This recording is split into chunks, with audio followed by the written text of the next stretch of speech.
नमस्कार, आप देख रहे हैं मध्य प्रदेश का number 1 debate show face to face Madhya Pradesh. मैं हूं आपके साथ राहुल सौमित्र। मिशन 2023 के लिए एक साल पहले से ही बीजेपी और कांग्रेस अपने अपने समीकरण बैठाने शुरू कर दिए हैं। राहुल गांधी भारत जोड़ो यात्रा के जरिए तकरीबन दर्जन भर आदिवासी बाहुल्य सीटों पर पैदल मार्च कर यह संकेत देना चाहेंगे कि आदिवासियों के साथ कांग्रेस का ही हाथ है। लेकिन बीजेपी ने देश के प्रधानमंत्री के जरिए एक बड़ा मास्टर स्ट्रोक चला है। प्रधानमंत्री नरेंद्र मोदी 1 नवंबर को राजस्थान में आदिवासियों के प्रमुख तीर्थ स्थल कहे जाने वाले मानगढ़ धाम में तकरीबन 1 लाख आदिवासियों के बीच एक बड़ी जनसभा करने जा रहे हैं और एक बड़ा मैसेज देने जा रहे हैं, जिसमें मध्य प्रदेश के आदिवासियों की एक बड़ी संख्या होगी। यानी बीजेपी हो या कांग्रेस या फिर जैस, नजर मध्य प्रदेश की 47 आदिवासी सीटों पर है। क्योंकि आप 2013 का चुनाव उठा के देख लीजिए या 2018 का चुनाव उठा के देख लीजिए, इन आदिवासी बाहुल्य सीट पर जो जीता, जो बढ़त बनाया, उसी की जीत पक्की होती है। तो आज हम बहस करेंगे 23 की जंग, आदिवासी किसके संग। और इस पे हमारे साथ खास मेहमान के तौर पर भारतीय जनता पार्टी के तेज तर्रार प्रवक्ता और विधायक आशीष शर्मा जी हैं। आपका बहुत स्वागत है। और आदिवासियों की बात कहने वाले, समझने वाले अजय शाह जी हमारे साथ हैं, जो कि कांग्रेस के प्रवक्ता हैं। आपका भी बहुत स्वागत है। और कार्यकारी अध्यक्ष जैस के हमारे साथ हैं रविराज बघेल जी। आप तीनों मेहमानों का बहुत बहुत स्वागत है। आप मध्य प्रदेश की नंबर 1 डिबेट शो का हिस्सा बनने जा रहे हैं, इसलिए आप अपनी बात तो रखिए, लेकिन एक रिपोर्ट देख लीजिए जो इसी विषय पर आधारित है।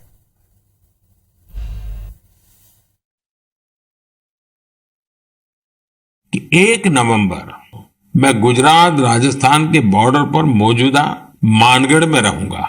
भारत के स्वतंत्रता संग्राम और हमारी समृद्ध आदिवासी विरासत में मानगढ़ का बहुत ही विशिष्ट स्थान रहा है। प्रधानमंत्री नरेंद्र मोदी 1 नवंबर को राजस्थान के बांसवाड़ा जिले के मानगढ़ धाम का दौरा करेंगे। मन की बात कार्यक्रम में खुद प्रधानमंत्री मोदी ने इस बात की जानकारी दी।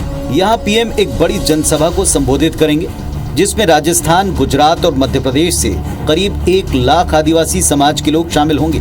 प्रधानमंत्री के मानगढ़ दौरे को लेकर सियासी पारा भी चढ़ने लगा है। चूंकि मामला आदिवासी वोट बैंक से जुड़ा है, तो बीजेपी और कांग्रेस के अपने अपने दावे हैं। दोनों पक्षों को आपको सुनवाएंगे। पहले प्रधानमंत्री मोदी का मिशन मानगढ़ और उसके सियासी मायने को समझ लीजिए। ये आदिवासियों की आस्था का बड़ा केंद्र है। यहाँ 1913 में आदिवासी भीलों का नरसंहार हुआ था। संत गोविंद के नेतृत्व में 1500 आदिवासी यहाँ शहीद हुए थे। राजस्थान, गुजरात और एमपी बॉर्डर पर यह स्थान स्थित है। यानी प्रधानमंत्री की एक रैली के जरिए 3 राज्यों की 99 सीटों को साधने का कार्यक्रम होगा। बात मध्य प्रदेश की करें तो विधानसभा की 47 सीटें और लोकसभा की 6 सीटें आदिवासियों के लिए आरक्षित हैं। तकरीबन 80 विधानसभा सीटों पर आदिवासियों का बड़ा प्रभाव है। सियासी गणित को समझने वाली बीजेपी भली भांति ये जानती है कि आदिवासी वोटर्स को साधे बिना सत्ता की चाबी मिलना मुश्किल है। एमपी बीजेपी पिछले 2 साल से आदिवासी वोटर्स को साधने में जुटी है। बीजेपी को उम्मीद है कि प्रधानमंत्री मोदी का मिशन मानगढ़ आदिवासी सीटों का टारगेट पूरा करेगा, जबकि कांग्रेस का दावा है कि पिछली बार की तरह साल 2023 में भी आदिवासियों का साथ कांग्रेस को ही मिलेगा। मानगढ़ को लोग जानते नहीं थे। माननीय मोदी जी के प्रयासों से आज लोग ये मानने को तैयार है कि मानगढ़ में जलियांवाला बाग से भी ज़्यादा लोगों ने बलिदान किया था। तो ये आज़ादी के अमृत महोत्सव पर उस भूमि को, उस मिट्टी को नमन करने के लिए प्रधानमंत्री जी जा रहे हैं। केंद्र की यूपीए सरकार ने लोगों को वनाधिकार के पट्टे देने का कानून आया, मध्य सरकार ने किसी को नहीं दिए। सारे आवेदन नष्ट कर दिए गए। आदिवासियों के लिए कमलनाथ जी ने 10-10 हज़ार रुपये के ATM कार्ड दिए, वो खत्म कर दिए गए। बिरसा मुंडा की जयंती छुट्टी देने का काम किया गया, वो खत्म कर दिया गया। आदिवासियों के तीज त्योहारों पर उनको सुविधाएं देने के लिए, बर्तन देने के लिए काम किए गए, वो खत्म कर दिए। तो आदिवासियों के लिए सही उपयोग करना चाहते हैं, राजनीतिक दुरुपयोग करना चाहते हैं, लेकिन देना कुछ नहीं चाहते। कुल मिलाकर कहना गलत नहीं कि मिशन 2023 और 2024 जीतने सबसे ज्यादा फोकस आदिवासी वर्ग पर ही है। राजस्थान, गुजरात और मध्य प्रदेश की बॉर्डर पर बसे आदिवासी सभी दलों के लिए बड़ा वोट बैंक है। देखना होगा प्रधानमंत्री मोदी के मिशन मानगढ़ से बीजेपी को कितना फायदा होता है। सुधीर दंडोतिया, IBC 24 भोपाल। तो चाहे भारतीय जनता पार्टी हो या कांग्रेस हो या फिर जैस, जो कि आज के इस बहस में हिस्सा ले रहे हैं, उनके कार्यकारी अध्यक्ष, नजर बीजेपी की 47 सीटों पर है, क्योंकि 13 में जो यहां बढ़त बना लिया उसकी सरकार आ गई, 18 में जो इन सीटों पर बढ़त बना लिया उसकी सरकार मध्य प्रदेश में आ गई। तो क्या है मानगढ़ के जरिए देश के प्रधानमंत्री नरेंद्र मोदी और भारतीय जनता पार्टी का संदेश, और भारत जोड़ो यात्रा के जरिए अजय शाह जी की पार्टी किस तरह से आदिवासियों को लुभाने की कोशिश करेगी। इन लोगों से पूछते हैं, जानते हैं। यानी 23 के जंग आदिवासी किसके संग? शुरुआत अजय शाह जी मैं आप ही के साथ करना चाहूंगा। क्यों आदिवासी आपके संग रहे, कांग्रेस के संग रहे? साहब, सबसे पहले बात तो यह है कि आज एकाएक इतने सालों बाद बीजेपी को हम आदिवासियों की याद क्यों आई, उसके बारे में मैं कहना चाहता हूं कि डर की परछाई बीजेपी पर सर्वथा है छाई, इसलिए इतने सालों बाद इन बीजेपी वालों को हम आदिवासियों की याद आई। इसके पहले क्यों नहीं आई साहब? मैं बताऊं, अभी हमारे प्रवक्ता कह भी रहे थे कि आदिवासियों को सिर्फ उपयोग बीजेपी ने किया है, जो कांग्रेस ने उनको दिया है वो भी उनसे छीन लिया है। मैं आपको कुछ उदाहरण देना चाहता हूं कि साहब एक बात बताइए कि अभी अभी इन्होंने बहुत बड़ा हंगामा मचाया था कि हमने एक आदिवासी को राष्ट्रपति बनाया। हाँ, ये भूल गए कि कांग्रेस ने दो आदिवासियों को राष्ट्रपति का उम्मीदवार बनाया था। ये ठीक है कि वो जीत नहीं पाए, सोरेन साहब और संगमा जी। हाँ, लेकिन मैं कहना ये चाहता हूं कि ये राजनीतिक उपयोग, अभी हमारे पीएम वहां जा रहे हैं, इस्तकबाल मैं करता हूं कि चलो किस तरह भी सही आदिवासियों की उनको याद तो आई। मैं उनसे आज आप IBC जो मैं भी मानता हूं कि सर्वोच्च चैनल है इस रेंज का, उसमें कहना चाहता हूं आपके दर्शकों से कि वहां जा रहे हैं तो 1507 जो आदिवासी शहीद हो गए थे, वो शहीदों की संख्या जलियांवाला बाग से भी 4 गुना थी। उनके परिवार वालों को शहीद घोषित करें, उनको सम्मान निधि घोषित करें, लेकिन वो ऐसा नहीं करेंगे। वो तो सिर्फ राजनीति करना चाहते हैं, क्योंकि आप भी जानते हैं कि मानगढ़ गुजरात, राजस्थान और मध्य प्रदेश के उसमें सीमा पर वो है, वहां पे आपने भी बताया कि 99 सीटें हैं और गुजरात के चुनाव अभी अभी हैं। इन सबको मद्देनजर रखते हुए ये सिर्फ Ajay Shah ji, face to face Madhya Pradesh का एक नियम है, शुरुआत में हम मेहमानों को 2 मिनट देते हैं और कोई इंटरप्ट नहीं करता, ना एंकर ना दूसरे मेहमान। आशीष शर्मा जी, डर की परछाई इसलिए आदिवासियों की याद आई, या आप एक बड़ी लकीर खींचने जा रहे हैं? आशीष जी देखिए, भारतीय जनता पार्टी समाज के हर वर्ग के लिए काम करती है। इसी कारण हमारा विस्तार कश्मीर से कन्याकुमारी तक इस पैमाने पर हुआ है। जिनको करने का 60 साल तक अधिकार मिला, उन्होंने कभी आदिवासी इतिहास को इस देश की जनता तक पहुंचने नहीं दिया। पाठ्य पुस्तकों से लेकर प्रचार प्रसार के अन्य माध्यमों में भी कभी ना तो मानगढ़ के किले का उल्लेख आया, न कभी रानी कमलापति का इतिहास भोपाल और मध्य प्रदेश के लोगों को बताया गया। भामाशाह, रानी दुर्गावती, इनके इतिहास भी लोगों तक नहीं पहुंचे। इसलिए कांग्रेस आदिवासी गौरव को जनता तक पहुंचाने में असफल रही।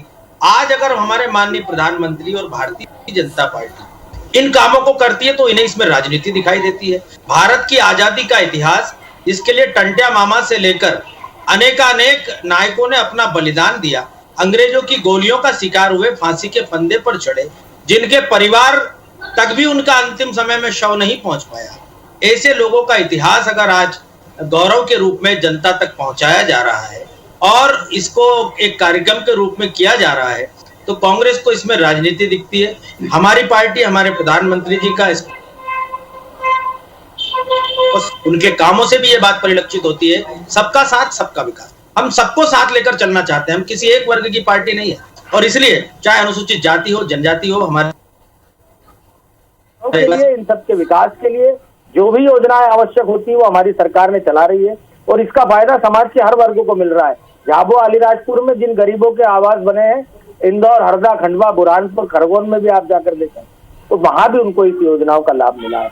इसलिए हम तो चाहते हैं कि आदिवासी भाई, अनुसूचित जाति के भाई बहन, इन सबके बेटा बेटी भी पढ़ लिख कर बराबरी का दर्जा इनको प्राप्त हो, योग्य पदों तक पहुंचे और समाज में जो गरीब और अमीर की खाई है कहीं न कहीं वो समाप्त हो। और आज मैं कह सकता हूं कि माननीय प्रधानमंत्री जी और माननीय मुख्यमंत्री जी के प्रयासों से आशीष जी, आपका भी समय यहाँ पर समाप्त होता है। रविराज बघेल जी, भारतीय जनता पार्टी कह रही कि आदिवासियों के लिए सबसे ज्यादा काम उन्होंने किया, अजय शाह जी ये कह रहे हैं कि हमने किया, तो आपके संग आदिवासी क्यों? देखिए, सबसे पहले बात तो बता दूं कि भारतीय जनता पार्टी के जो प्रवक्ता बैठते हैं, बिल्कुल चैनल पर आकर, आपका ये जो चैनल है इतना जाना माना चला, ऐसे चैनल पर आकर ऐसे झूठ परोस करते हैं तो उनको सर माना। इनकी ये बता रहे कि आदिवासी हितैषी होने का, अभी गुजरात में कल की घटना है, गुजरात में करीब 140 से ज्यादा लोगों की मौत हो गई वहाँ एक घटिया निर्माण ब्रिज के वजह से। सरकार की इनकी है, केंद्र में भी और गुजरात राज्य में भी, तो इनको सर माना चाहिए। उनकी मौतों के जाने के बजाय वहाँ पे आदिवासी सम्मेलन करके दिखावा कर रहे हैं। उसी के साथ में मध्य प्रदेश के आदिवासियों को वहाँ राजस्थान मानगढ़ ले जाने की बात कर रहे हैं। इनको बता देना चाहिए कि मध्य प्रदेश के इनके पड़ोसी जिले में, जहाँ अभी खरगोन का नाम ले रहे थे, वहां पर ही अभी करीब 18 लोगों की मौत, वो कम से कम 10 लोगों की मौत हो चुकी है और जो 8 लोग और घायल है एक टैंकर पलटने से, तो उनकी भी मौत करीब बचने वाले नहीं है। तो उसमें सरकार ने अभी तक कोई गाइडलाइन जारी नहीं कर, ना ही पीड़ित परिवार के साथ गए। दूसरी बात बता दूं, ये प्रधानमंत्री आवास के तहत आवास बांटने क्या रहे, तो प्रधानमंत्री आवास के तहत जो मकान मिल रहे हैं, खरगोन जिले के कसरावत तहसील की घटना है। वहां पे एक भाई ने, उसके वन विभाग के अमले और इनके शासन काल में उन भाइयों को ऐसे फांसी के फंदे पर लटकना पड़ रहा है क्योंकि उनके आवास भी तोड़े जा रहे हैं। तब ये एक भी शब्द क्यों नहीं बोल पाए? साथ ही साथ एक और चीज मैं बता दूं कि आशीष शर्मा जी को बता दो, इनके ही विधानसभा क्षेत्र, इनके ही वहीं के पास में 10-10 फीट हमारी आदिवासी बहनों के मार के उनको 10-10 फीट गड्ढे में गाड़ा गया, तब ये क्यों सो रहे थे, तब क्यों भागते नजर आ रहे थे? तो ये इनकी कथनी और करनी में फर्क है और वास्तव में आदिवासी हितैषी होने का ढोंग कर रही है जो भारतीय जनता पार्टी के प्रवक्ता होते हैं या भारतीय जनता पार्टी की सरकार। तो मैं कहना चाहता हूँ कि चुनाव के समय आदिवासी की याद क्यों आती है? अगर आदिवासी की इतनी चिंता है तो आप विश्व आदिवासी दिवस पर एक और तो देश की राष्ट्रपति पे आप महिला हमारी आदिवासी को विराजमान किया है, तो ऐसे आप लोगों ने विश्व आदिवासी दिवस की छुट्टी घोषित क्यों नहीं की आदिवासी की रक्षा के लिए? दूसरी बात, आप आदिवासियों को वनवासी कहते हो तो आपको सर मानना चाहिए कि आदिवासी को उसकी संवैधानिक पहचान दो। उनको आप वनवासी कहने की जगह आप आदिवासी की पहचान क्यों नहीं देते? चलिए रविराज जी, आपका भी समय यहाँ पर समाप्त होता है। तो जिस मानगढ़ में आपको राजनीतिक मायने दिख रहे हैं अजय शाह जी, लेकिन आपने आदिवासी के गौरव की कथाओं को जनता से दबाया है, जनता तक पहुंचाने में आप असफल रहे हैं, यह भारतीय जनता पार्टी के प्रवक्ता का मानना है। मैं मेरे छोटे भाई शर्मा जी से कहना चाहता हूं कि बांसवाड़ा में आदिवासी विश्वविद्यालय किसने बनाया? हमारे मध्य प्रदेश में जहां से अब लाइव कास्ट हो रहा है, अमरकंटक में ट्राइबल यूनिवर्सिटी किसने बनाया? ये तो इनकी 18 साल की सरकार है, जहां से जो वहां पे आदिवासी शिक्षक होने चाहिए, लेक्चरर्स होने चाहिए, आदिवासी स्टूडेंट्स होने चाहिए। आज मैं शर्मा जी से पूछना चाहता हूं, 2 बार के विधायक हैं बीजेपी के, कितने आदिवासी शिक्षक और कितने आदिवासी छात्र हमारे अमरकंटक के ट्राइबल विश्वविद्यालय में रह गए हैं? दूसरी बात, उन्होंने एक चीज और भी कही थी कि भाई आदिवासी उत्थान के लिए हमने क्या किया? आप ये बताइए, मध्य प्रदेश में हमने आदिवासी गौरव बनाया है, जनता से हमने दबाने की बात आप कह रहे हैं, जनता तक पहुंचा नहीं पाए। आशीष जी वो तो कह रहे हैं कि हमने बड़े बड़े काम कर दिए और भारत जोड़ो यात्रा के जरिए राहुल गांधी भी आ रहे हैं। देखिए, कांग्रेस की भारत जोड़ो यात्रा जो इस समय पूरे भारत में निकल रही है, हास्यास्पद बात है ये कि 2013 में जब इनके 37 विधायक बने थे आदिवासी के, उस आदिवासी मंत्रालय का मंत्री भी इनको आदिवासी नहीं मिला, गैर आदिवासी को बनाया। ये सम्मान करते हैं, भारत की विविधताओं को देखेंगे, इनके 8 बार के जो सांसद हैं तुलसी जी, उनको आज तक कैबिनेट रैंक भारत को करीब से देखने का मौका मिलेगा ताकि उनके भाषणों के दौरान वो जो चूज करते हैं, देश का ज्ञान के बारे में उनकी कहीं न कहीं असमझ प्रकट होती है, बहुत ज्यादा पहले से स्पष्ट हो पाई। सीट पे चलने नहीं दिया, ये सम्मान है क्या? आप बताइए ना किस तरह का सम्मान करना चाहते हैं ये। अच्छा अजय शाह जी, क्या मानगढ़ में कोई राजनीतिक माने आपको दिख रहा है? इसलिए कहता हूं, आशीष जी का तो कहना है कि हम सबका साथ सबका विकास की बात करते हैं, तो आपको राजनीतिक माने क्यों दिख रहा है? नहीं देखिए, मैं इसलिए भी कह रहा हूं कि राजनीति नहीं है तो क्या हुआ। आज मध्य प्रदेश के सीएम के ओएसडी लक्ष्मण सिंह कौन है? ये नेवी के अधिकारी हैं। यही लक्ष्मण सिंह राजनीति कर रहे हैं। आदिवासियों को साधने के लिए अधिकार है। मैं बता रहा हूँ कि कहां पर मैं बता रहा हूँ। अरे भाई, सेना को तो छोड़ दो, बीजेपी वालों, सेना का भी बीजेपी करना चाहते हो। सरकार के अधिकार में काम कर रहे हैं। हैसियत से पहली बात तो लक्ष्मण सिंह अगर बीजेपी के आजाद देता है, आप बताइए ना। जनजाति भाई के किसी कार्यक्रम में जाते हैं तो उसमें उनको राजनीति नहीं दिखती, लेकिन हम इस तरह का कोई कार्यक्रम करते हैं तो उसमें राजनीति दिखती है। भाई मानगढ़ जहां पर गुरु गोविंद के अनुयायियों पर उनके द्वारा इकट्ठे किए गए हमारे आदिवासी भाई व्यक्ति पर शासकों ने निर्ममता पूर्वक गोली चलाकर 1,500 के आसपास हमारे क्रांतिकारियों क्यों कर रहा है? चलिए इस बहस को आगे भी जारी रखेंगे। 23 की जंग आदिवासी किसके संग, इस पर हम बहस कर रहे हैं। आशीष जी, क्या आपको चुनाव के वक्त ही आदिवासियों की याद आती है? सर आपकी बारी है। देखिए, हम तो लगातार काम करते हैं, राजनीतिक संगठन है, इसलिए चुनाव के लिए विशेष तैयारियां सब दल करते ही हैं, हम भी करते हैं, इससे कोई नई बात नहीं है।